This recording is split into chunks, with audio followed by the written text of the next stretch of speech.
Hi అండి, this is Aruna. Welcome to Ganapathi nursery gardens. దీని పేరు అమరిల్లీస్ లిల్లీ అండి. దీన్ని మనం అమర్ లిల్లీ అని పిలుస్తాము. ఇందులో సింగిల్ పెటల్, డబుల్ పెటల్ రెండు రకాలు ఉంటాయండి. ఇది డబుల్ పెటల్, ఇది సింగిల్ పెటల్.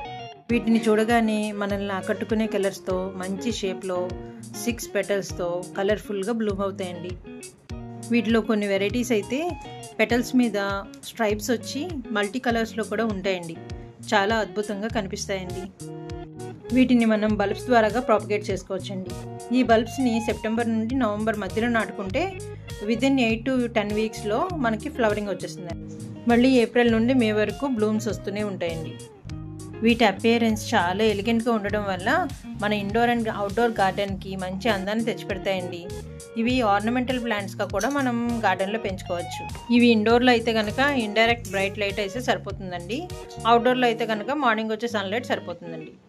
ఫెస్టివల్స్లో కానీ స్పెషల్ అకేషన్స్లో కానీ ఒక మంచి గిఫ్ట్గా కూడా ఈ ప్లాంట్ని మనం ప్రజెంట్ చేయొచ్చండి.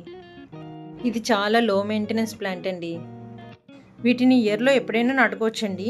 కానీ రెయినీ సీజన్లో సాయిల్ తడిగా చెమ్మగా ఉండటం వల్ల బల్బ్ కుళ్ళిపోయే ప్రమాదం ఉంటుంది. అందువల్ల దీనికి బెస్ట్ టైం అయితే కనుక సెప్టెంబర్ టు నవంబర్ అయితే చాలా హెల్తీగా పెరుగుతాయండి.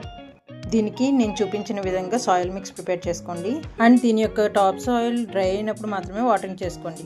ఇవి రెడ్, పింక్, వైట్, ఆరెంజ్ ఇలా చాలా కలర్స్లో అవైలబుల్గా ఉంటాయండి. ఈ ఫ్లవర్స్ ట్రంపెట్ షేప్లో ఉండి క్లస్టర్స్గా వచ్చి 2 to 6 బ్లూమ్స్ వస్తాయండి. ఇలాంటి ఇన్ఫర్మేటివ్ వీడియోస్ కోసం please like, share and subscribe. Thank you.